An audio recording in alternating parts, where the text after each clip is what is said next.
Hello hi friend, आपका स्वागत है आपके अपने यूट्यूब चैनल एग्जाम विद है में।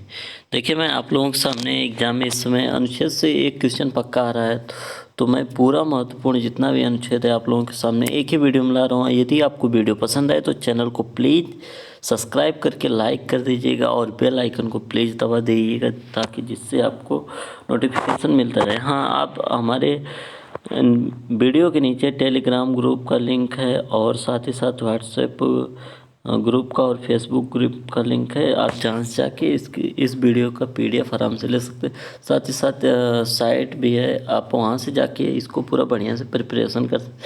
ये देखिए, सरकारी एग्ज़ाम प्रिपरेशन करके हमारी साइट है, तो वहाँ पे सबको पूरा मटेरियल आपको उपलब्ध, वहाँ से आप जाके आराम से पढ़ सकते हैं। तो यदि आपको चैनल की वीडियो पसंद है तो लाइक और सब्सक्राइब कीजिए। देखिए, हम लोग जो कंटेंट ला रहे हैं बहुत ही ज़्यादा मेहनत से ला रहे हैं, तो please subscribe and like my video. देखिए, अनुच्छेद एक है जो वो कहता है कि भारत अर्थात इंडिया राज्यों का संघ होगा, ठीक। और दूसरा अनुच्छेद कहता है कि नए राज्यों की प्रवेश या स्थापना ये अधिकार होगा अनुच्छेद 2 के अंतर्गत।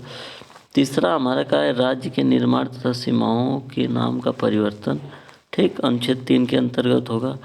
और अनुच्छेद 4 के अंतर्गत पहली एवं चौथी अनुसूची में संशोधन तथा 2 और 3 अधीन बनाई गई विधियाँ, ये चौथे में दिया है। पाँचवें में हमारा कहा है कि अनुच्छेद 5 में संविधान के प्रारंभ पर नागरिकता, ठीक, नागरिकता के विषय में। और अनुच्छेद 6 जो है वो भारत में आने वाले व्यक्तियों की नागरिकता को निर्धारित करता है। अनुच्छेद 7 हमारा पाकिस्तान जाने वाले नागरिकों की नागरिकता के बारे में बताता है। और अनुच्छेद 8 जो है भारत के बाहर रहने वाले भारतीयों की नागरिकता के बारे में। और अनुच्छेद 9 जो है वो विदेशी राज्य की नागरिकता लेने पर नागरिकता न होना, यानी यदि कोई आदमी भारत से बाहर नागरिकता ले लगा तो उससे भारत की नागरिकता नहीं। अनुच्छेद 10 है जो नागरिकता के आधार पे अधिकारों का बना रहना चाहिए, ठीक। अनुच्छेद 11 हमसे कह रहा है कि भारत का संसद द्वारा नागरिकता के लिए कानून का विनिमय करना होगा। अनुच्छेद 12 कह रहा है भारत की राजभाषा की परिभाषा इसी के अंतर्गत दी जाएगी।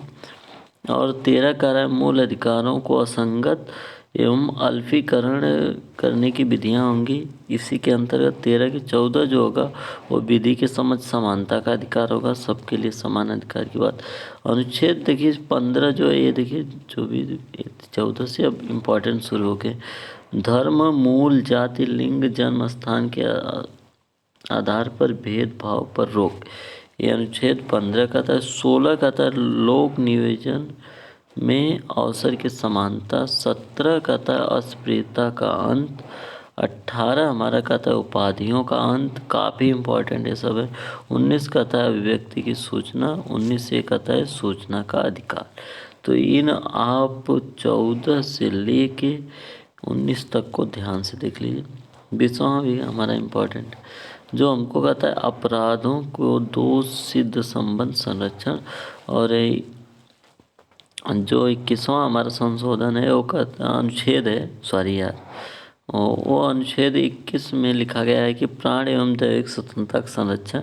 अनुच्छेद 21 ये में जो है ये देखिए मोस्ट इम्पॉर्टेंट है, 6 से 14 वर्षों के जो बच्चे हैं उनको शिक्षा का अधिकार है। और नोट देखिए कि निजता का अधिकार भी अनुच्छेद 21 के अंतर्गत ही आता है। 22वां देख लीजिए, पूछा है कुछ स्वामी गिरफ्तारी एवं संरक्षण। 23वां का है मानव का दुर्व्यापार, बेगारी, बलात् श्रम पर प्रतिबंध, जो जबरदस्ती लोग बाल मजदूरी कराते हैं उसको रोक करने के। 14 वर्ष से देखिए जो 24वां है एकदम देखिए सटीक है। 14 वर्ष से कम आयु को बच्चों को कारखाने एवं खाना या किराना को उद्योग में काम नहीं कराया जा सकता, ठीक। 25वां हमसे देखिए पूछा है धर्म का आचरण एवं प्रचार की स्वतंत्रता है भारत में। 26वां कहता है धार्मिक कार्य एवं प्रबंध एवं प्रबंध की स्वतंत्रता। 29वां कहता है अल्पसंख्यक वर्गों के हितों का संरक्षण करना। 30वां कहता है शिक्षा संस्थान की स्थापना एवं प्रशासन करने की अल्पसंख्यक वर्गों का अधिकार। और 32वां हमसे कह देता है बाबू की संवैधानिक उपचारों का अधिकार, संविधान की आत्मा। और देखिए अब उसके बाद 39वां कहता है कि सभी के लिए समान न्याय, निःशुल्क कानूनी सहायता की व्यवस्था सरकार करेगी। 40वां में देखिए ग्राम पंचायतों का संगठन लिखा गया है। 44वां में समान नागरिक संहिता लिखा गया है। 48वां में देखिए कृषि एवं पशुपालन संगठन। 48वें में पर्यावरण एवं वन्य जीवों की रक्षा। 49 वाला हमसे कहा है कि राष्ट्रीय स्मारकों का स्मरण एवं राष्ट्रीय स्मारकों, संस्थानों एवं वस्तुओं का संरक्षण करना।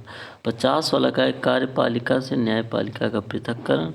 और फिर कहा है 51 वाला अंतर्राष्ट्रीय शांति एवं सुरक्षा निर्धारित करना। 51 ये कहा है मूल कर्तव्य। देखिए मूल कर्तव्य हमसे पूछ लेता है 51 में क्या है। 52 में राष्ट्रपति हमारे हैं। और अनुच्छेद 53 में संघ की कार्यशक्ति। 54 में राष्ट्रपति का निर्वाचन है। 55 में राष्ट्रपति निर्वाचन प्रणाली है। देखिए ये सब काफ़ी इम्पोर्टेंट है, पूछे भी जा रहे हैं एग्जाम में।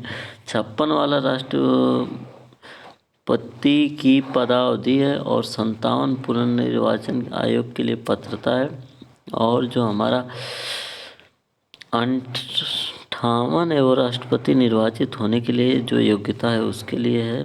और 60 वाला राष्ट्रपति की शपथ है। तो 61 वाला देख लीजिए, राष्ट्रपति पे महाभियोग चलाने की प्रकृति है।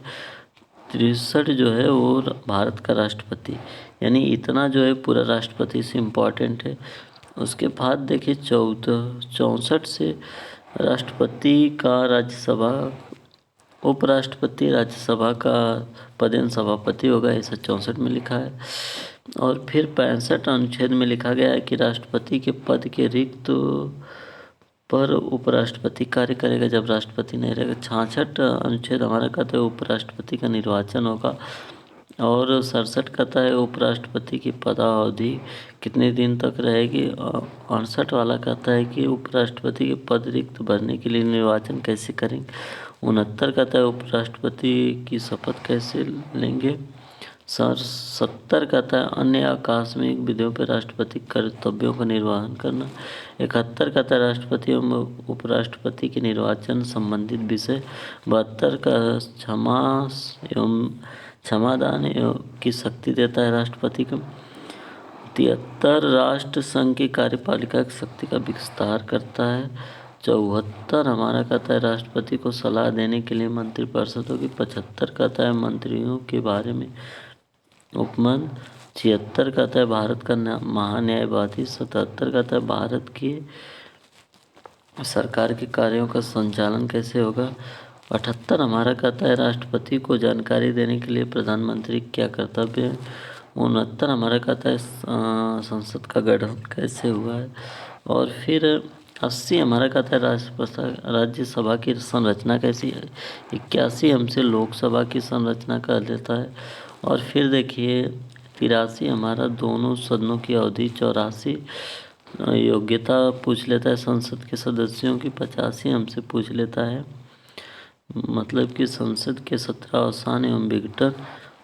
और हमसे 87 वाला पूछ लेता है राष्ट्रपति के अभिभाषण। यदि आपको वीडियो पसंद आया तो चैनल को प्लीज़ लाइक, सब्सक्राइब और शेयर करके जाइए। साथ ही साथ दोस्तों को शेयर कीजिए, बेल आइकन को दबा दीजिए। एग्ज़ाम की दृष्टि से जितने इंपॉर्टेंट अनुच्छेद से मैं पूरी वीडियो लाया हूँ, आप प्लीज़ वीडियो को share, like, subscribe and share कीजिए। धन्यवाद दोस्तों। जय हिंद, जय भारत।